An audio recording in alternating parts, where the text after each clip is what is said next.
Well, well, well. Let's see if I have the camera angle right and the lighting is good. And welcome to the first shooting of this crossbow. Before I start, be very careful to make sure it's like in view, nothing worse than, and check this out. The horn detailing, let me just remove this. Horn detailing, I've got a horn table, the groove is in there, and this bolt clip is actually horn, and I discovered that if you boil the horn, it doesn't really get hot enough to shape it. So actually, in this case, I used dry heat. I just held it over the electric range top till it got really hot and it was able to bend. Held it till it was cool, and it was good. The next bit of horn detailing on this trigger, and I'll discuss the trigger mechanism soon, that's horn right there, just because it looked like a tongue depressor, so I glued some horn on there. And then a horn butt on the tiller, not the stock, because we're talking crossbows here, to make up for the sad feeling that I had, that emptiness, because I didn't carve a ball on the end. I still think that would have been cool. Okay, the trigger is simply a peg that pushes a string up and over the ledge. It is tied to this lever, and this is tricky. It's not just, let's see here.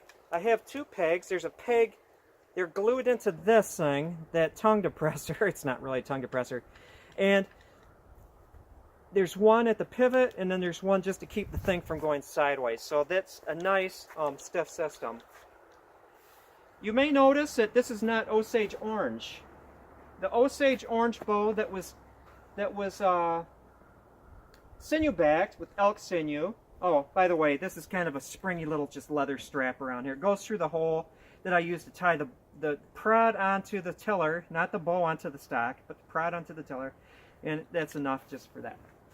Okay, the Osage orange prod, so many terms that I need to come to terms with, is curing. Everything is fine, very heavy, way over 100 pounds, way over 100 pounds. It's 90 pounds just to get the first bend when it starts thinking about being braced. So it's heavy, heavy, heavy prod. Not like this. This is actually an old white ash D-bow I had, so watch this. It's not that I'm tremendously adept at pulling heavy objects, but this is not a heavy bow. It's probably 40 pounds at 20 inches, so it's not a heavy bow. So this is the first time I'm going to fire it. Let's see here.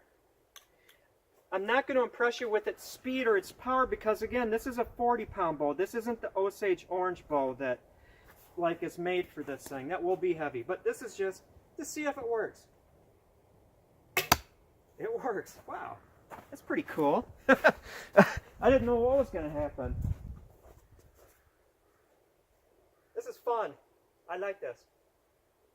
I am going to make, on the final string, I'm going to make some kind of thing, color difference on the, whatever you call that, in the center, so I know that I'm doing it to the center. Pretty spiffy. I'm still wondering what's the benefit of a crossbow over a regular bow, but, you know, it's fun. Let's see if I can hit my target. Look at that. Not fletched, pretty weak. Did it even go on? No, I lost it. Crap. Oh, there it is. Suppose I could say that shooting unfletched.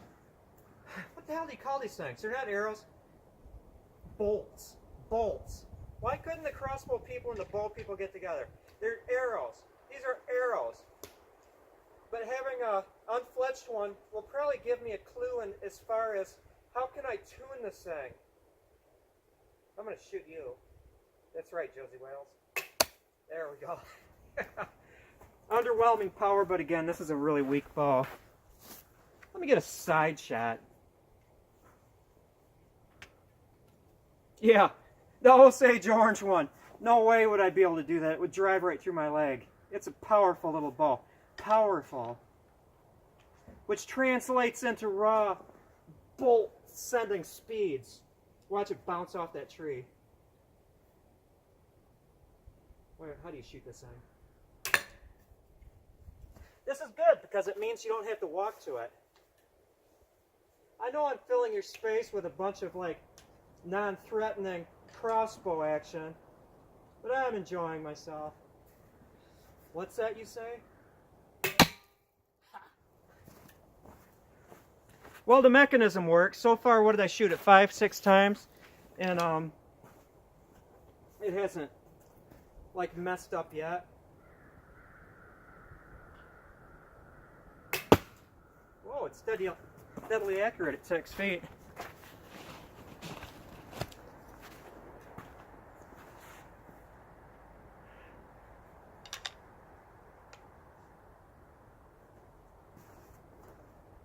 Kind of like this. That one almost went straight. Well, anyway, I'm definitely going to be playing with this thing more. I'm not going to shorten it. You know, I could shorten this bow. This is also longer than the Osage one by probably about 8 inches. The shorter they are, the stiffer they are. It's worked out really well. Hey, you know, so far the mechanism is working fine. I did think that I should have put this plate, the plate right here, this is deer antler.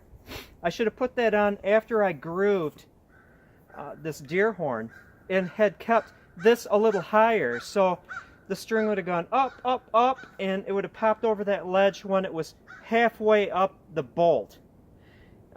In this way, it's only going up like near the beginning. You can see it's a function of how deep that channel is, but I don't know, so far everything is working. It's grabbing on the bottom of the arrow bolt, excuse me. So that is that. I'm going to turn my camera off, leave you to your own devices, and then continue to kind of play with this a little bit. I have some time to make my bolts because it's going to be, you know, a couple weeks before I can shoot that Osage prod, the heavy one. Anyway, have a great day. Take that, Jack Sparrow.